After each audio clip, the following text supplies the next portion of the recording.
حاضر ہونے کی۔ ابھی وہ شخص حضور کے پاس نہیں آیا، باہر بیٹھا ہے۔ حضور کے گھر کے غلام آیا، دستک دی، عرض کی یا رسول اللہ صلی اللہ علیہ وسلم، حضور فلاں شخص اجازت طلب کر رہا ہے آپ سے ملاقات کرنے کے لیے۔ حضور نے فرمایا وہ شخص ایک برا آدمی، یہ حضور کے الفاظ ہیں۔ ابھی وہ شخص حضور کی مجلس میں موجود نہیں تھا، باہر بیٹھا ہوا تھا۔ حضور نے فرمایا یہ شخص ایک برا آدمی آیا، آ کے اسلام عرض کیا۔ حضور صلی اللہ علیہ وسلم نے اس کے ساتھ بڑی نرمی سے بات کی، بات کرتے ہوئے حضور نے بڑی نرمی رکھی۔ جب وہ چلا گیا اٹھ کے، ام المومنین سیدہ عائشہ صدیقہ رضی اللہ تعالی عنہا عرض کرتی ہیں یا رسول اللہ صلی اللہ علیہ وسلم، ابھی وہ شخص حاضر نہیں ہوا تھا تو آپ نے فرمایا کہ وہ ایک برا آدمی ہے۔ جب وہ آیا تو آپ نے اس کے ساتھ بڑی نرمی کے ساتھ اور نرم لہجے کے ساتھ گفتگو کی۔ اس کی کیا حکمت ہے؟ حضور صلی اللہ علیہ وسلم نے ارشاد فرمایا، آپ نے فرمایا اے عائشہ، بدترین ہیں وہ لوگ، بدترین ہیں وہ لوگ کہ جن کی بد کلامی کی وجہ سے لوگ ان سے ملنا جلنا چھوڑ جائیں۔ فرمایا اخلاقی طور پر وہ بدترین لوگ ہیں کہ جن کی بد اخلاقی کی وجہ سے، جن کی زبان کی سختی کی وجہ سے، جن کو نہ بولنے کا علم ہونے کی وجہ سے لوگ ان کے ساتھ ملنا جلنا ترک کر دیں۔ حضور نے اس کی یہ جو بد صفتی تھی یہ بیان کی، اور ابھی وہ مجلس میں بھی نہیں آئے تو حضور نے فرمایا وہ ایک برا آدمی ہے۔ اور اس کے اندر برائی کیا تھی کہ وہ صاف ظاہر حضور کی بارگاہ میں تو نہیں اترا ہوا، لیکن برائی اس کی جو حدیث پاک سے سمجھ میں آتی ہے وہ یہ تھی کہ وہ بہت بد کلام آدمی تھا، بد کلام آدمی تھا، یعنی بات بات پر لڑنا جھگڑنا، لوگوں کی عزت نہ کرنا، لوگوں کے سامنے اپنی آپ چلاتے جانا اور لوگوں کی ان کے سامنے رسپیکٹ نہ کرنا، بد کلامی کی طرف حضور نے اشارہ فرمایا۔ فرمایا عائشہ بدترین ہے وہ شخص دنیا میں کہ جس کی بد کلامی کی وجہ سے لوگ اس سے ملنا جلنا چھوڑ جائیں۔ یہ ہے فاسق مولن، اتنے سے بھی فسق جو ہے وہ ثابت ہو جاتا ہے۔ اور حتیٰ کہ اب ہم اپنا اندازہ کریں تو جو لوگ بالکل فرائض کے ہی ہم تارک ہو چکے ہوں تو فرض کا جو ترک کرنے والا ہے وہ کھلا فاسق گنا جاتا ہے۔ سرے عام حرام کسی کا ارتکاب کرتا ہو یا سرے عام فرض کو چھوڑتا ہو وہ فاسق مولن ہوتا ہے، کھلا ہوا فاسق ہے۔ اس کی یہ بات کر لینا یاد فلاں شخص بڑا بے نماز آدمی ہے،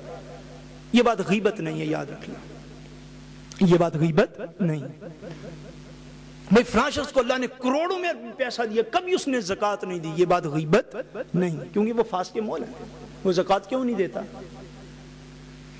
رمضان اور مبارک میں ایک شخص روزہ نہیں رکھتا، اس کا یہ بتانا یار فلاں شخص ایسا تھا جس نے رمضان کا روزہ بھی نہیں رکھا، یہ بات کرنا غیبت میں شامل نہیں ہے، چونکہ وہ فاسق ہو چکا ہے۔ چھٹا اور آخری جو ہے اس میں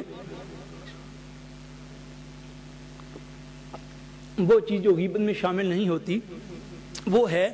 وصف مشہور کا ذکر کرنا۔ وصف مشہور یعنی ایسا نام جو پاپولر ہو چکا ہو بندوں کے اندر، کسی بھی وجہ سے، اس کی کسی عادت کی وجہ سے، اس کی کسی جسمانی خد و خال کی وجہ سے، اس کی کسی ایسی بات کی وجہ سے کہ لوگ اس کو اس نام کے ساتھ پہچانتے ہیں، لوگ اس کو اس نام کے ساتھ بولیے پہچانتے ہوں، تو اس کا وہ نام لے لینا جو ہے یہ غیبت میں شامل نہیں ہوتا۔ ادروائز آپ کو کسی کو جسمانی عیب لگائیں یا اس کے لباس کا عیب لگائیں یا اس کے کلام کرنے کے انداز کا عیب لگائیں تو وہ غیبت ہے، لیکن اگر وہ شخص پاپولر ہو چکا ہو اپنے اس نام کی وجہ سے، بے شک اس کا وہ جسمانی عیب ہی کیوں نہ ہو، تو اس کا بیان کر لینا یہ غیبت میں شامل نہیں ہوتا۔ مثلا حضور نبی کریم صلی اللہ علیہ وسلم نے ایک دفعہ حضور نے نماز پڑھائی، حضور علیہ السلام جو ہے وہ نماز میں اللہ تبارک و تعالیٰ کی مشیت سے حضور بھول گئے۔ 4 رکعت کی نماز تھی، حضور نے 2 رکعت پڑھ کے تو سلام پھیر دیا تاکہ امت کو، آنے والی امت کو قیامت تک کے لیے جو ہے وہ اصول مل جائے، طریقہ مل جائے کہ اگر کبھی نماز میں بھول جائیں تو نماز کو ادا کس طرح کرنا ہے۔ آپ سمجھیں بات کو؟ حضور نبی کریم صلی اللہ علیہ وسلم سے جو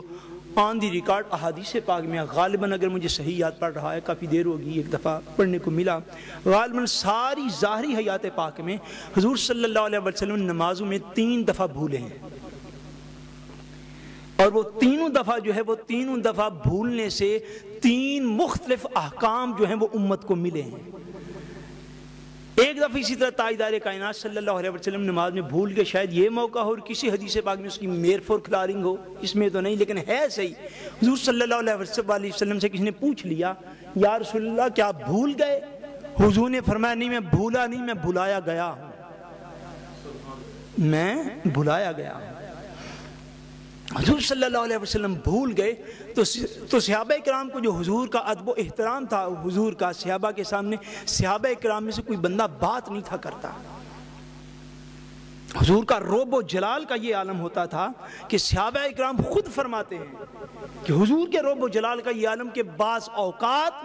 حضور سے ایک بات ہم نے پوچھنا ہوتی، صرف حضور کے رعب جلال اور دبدبا کے باعث جو حضور کو حضور کے رب نے عطا فرمایا تھا، صحابہ کہتے ہیں ایک سال تک ہم موقع تلاش کرتے رہتے، کب موقع ملتا ہے تو حضور سے بات کو پوچھ لیتے ہیں۔ بہت یہ بڑے نا، ہمیں تو اب ان باتوں کی خبر نہیں نہ رہی، یہ بڑے کلوز تھے صحابہ کرام، بڑے کلوز صحابہ کرام حضور کے، جو حضرت سیدنا ابوبکر صدیق تھے یا حضرت عمر فاروق تھے رضی اللہ تعالیٰ عنہما، حضرت عثمان غنی، حضرت مولا علی، یہ دیگر اصحاب یہ اتنے کلوز تھے کہ یہ بات کر لیا کرتے تھے۔ اور حتیٰ کہ ایک حدیث پاک میں نے پڑھی، بڑا ایمان تازہ ہوا۔ ایک حدیث پاک میں اس طرح کا مفہوم ہے کہ حضور نبی کریم صلی اللہ علیہ وسلم کی مجلس میں بیٹھے حضرت ابوبکر صدیق، حضرت عمر فاروق، یہ واحد وہ صحابی تھے کہ جب حضور صلی اللہ علیہ وسلم کبھی اپنی مبارک آنکھ اٹھا کر دیکھتے ہیں نا تو کہتے ہیں آنکھوں میں مسکرانا، سمجھتے ہیں نا انسان ہے سارے، آنکھوں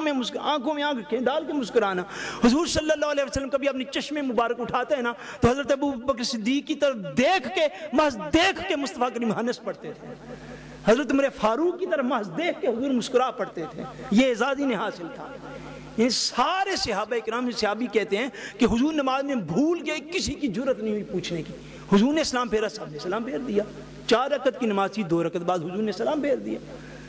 فرماتے کوئی نہیں بولا، سیدنا ابوبکر صدیق موجود تھے وہ نہیں بولے، سیدنا عمر فاروق موجود تھے اسی نماز کے اندر وہ نہیں بولے، کوئی شخص نہیں بولا۔ ایک شخص بولا، وہ کون سا شخص؟ اس حدیث پاک سے ہمارا جو ہے وہ ظاہر ہو جاتا ہے مسئلہ جو عرض کرنے لگا۔ ایک شخص ایسا بولا حدیث پاک میں ہے جس کو حضور صلی اللہ علیہ وسلم خود فرماتے تھے او بڑے ہاتھوں والے۔ کیا فرماتے تھے حضور اسے؟ او بڑے ذل یدین، ان کے ہاتھ تھوڑے لمبے تھے، نارملی جو لوگوں کے ہوتے ہیں اپنے قد سے، اپنے جسم سے، ان کے ہاتھ تھوڑے لمبے تھے، تو حضور خود انہیں پیار سے جب نام لینا ہوتا تو حضور نام نہیں تھے بلاتے ہیں، آقا صلی اللہ علیہ وسلم ان کا نام نہیں تھے بلاتے ہی ایسے تھے، او لمبے ہاتھوں والے کہاں گئے ہو؟ تو اٹھ کے کھڑے، یا رسول اللہ میں حاضر ہوں۔ اس لیے یہ میں عرض کر رہا ہوں کہ جو وصف مشہور ہو، جو کوئی نام جو ہے مشہور ہو جائے کسی بندے کا، اس نام کے ساتھ اس کو بلا لینا یہ غیبت میں شامل نہیں ہوتا۔ جس سے ہمارے ہاں پنجابی میں کہتے ہیں ال پڑ جاتی ہے، یعنی نام پڑ جاتے ہیں، جس کو ہم نک نیم کہتے ہیں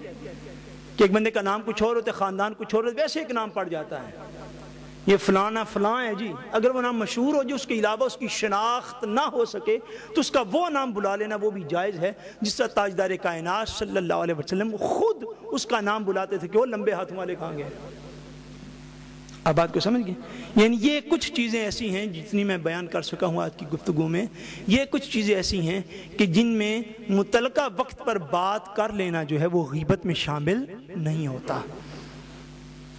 اور کسی شخص کی عدم موجودگی میں، اس کی ایبسنس میں، اس کی غیر حاضری میں وہ بات ہو جائے تو وہ غیبت میں شامل نہیں ہوگی۔ اللہ تبارک و تعالی ہمیں اپنے احکام پر سمجھ کی اور عمل کی توفیق عطا فرمائے۔ وما علینا الا البلاغ المبین۔ یہ بات جو ہے وہ آپ سن لیں توجہ کے ساتھ کہ جس بیک گراؤنڈ میں بات ہو رہی تھی وہ بھی میں تھوڑا عرض کر دیتا ہوں، آپ کا مسئلہ جو وہ بھی میں عرض کر دیتا ہوں۔ وہ یہ کہ والدین کا ادب و احترام جو ہے وہ ایک الگ میٹر ہے، ادب و احترام ایک شریعت میں الگ مسئلہ ہے، اور اللہ اور اللہ کے رسول کی اطاعت جو ہے یہ اس سے بہت بڑا اور اونچا مسئلہ ہے۔ ادب و احترام کا یہ مفہوم ہے کہ ادب و احترام میں جو والدین ہیں ان کا ذکر اللہ تبارک و تعالیٰ نے اپنی توحید کے بعد جو ہے وہ قرآن مجید میں فرمایا ہے۔ فرمایا وَعْبُدُوا اللَّهَ وَلَا تُشْرِكُوا بِهِ وَبِالْوَالِدَيْنِ إِحْسَانًا۔ فرمایا کہ اے لوگو اللہ کی عبادت کر، اس کے ساتھ کسی کو شریک نہ ٹھہراؤ، اور والدین کے اوپر احسان اور نیکی کرو ان کے ساتھ۔ یہ جو شرعی مسئلہ ہے یہ اپنی جگہ پر بالکل موجود اور برقرار ہے کہ اگر کوئی شخص نماز کی حالت میں ہو اور اس کی والدہ جو ہے اور والد جو ہے ان میں سے کوئی شخص آواز دے دے جس کو خبر نہ ہو کہ بچہ ہمارا جو ہے وہ نماز پڑھ رہا ہے، ان کو کوئی ضرورت ہو وہ ویسے آواز دے دیں، بچہ جو ہے وہ نماز کے اندر ہو۔ اب اگر والدہ نے آواز دی ہے تو اس بچے کے لیے لازمی ہے کہ اگر وہ نماز نفل ہے، فرض نہیں، اگر وہ نماز نفل ہے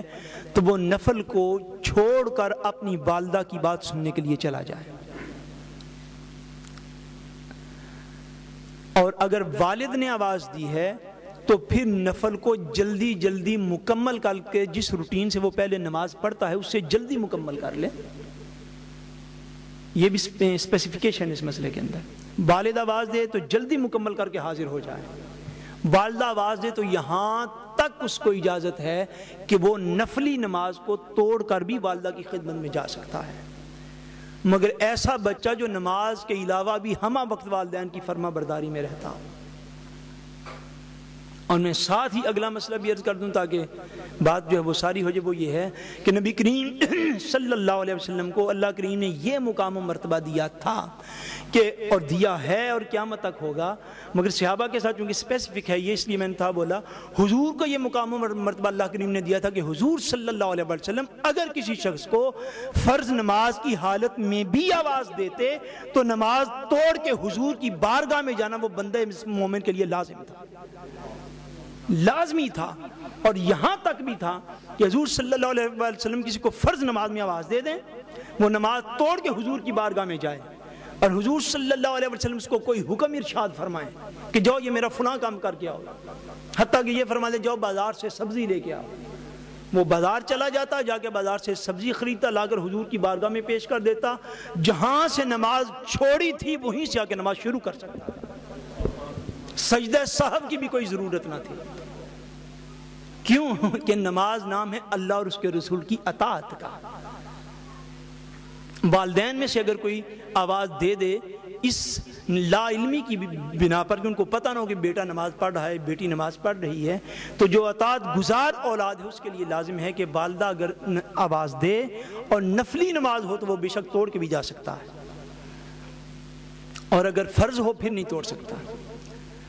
اور اگر والد آواز دے تو نفلی نماز کو مختصر کر کے بھی والدین کی خدمت میں جانا جو ہے وہ ایک اچھی بات ہے اس اولاد کے لیے جو ہمہ وقت 24 آور ان کی خدمت کے لیے تیار رہتی ہیں۔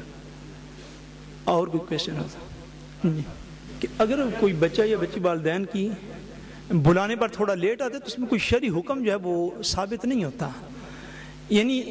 جتنی تلقین کی جاتی ہے دین میں وہ یہ ہے کہ اطاعت گزاری کی جائے، فرما برداری کی جائے۔ بسا اوقات جو ہے وہ بندہ دیر تاخیر تو صاف ظاہر ایک انسانی معاملہ ہے، بندہ جو ہے وہ دیر سے بھی آ سکتا ہے، لیکن یہ کہ کوشش یہ کرنی چاہیے کہ جلد از جلد جب والدین بلائیں تو ان کی خدمت کے لیے بندہ حاضر ہو۔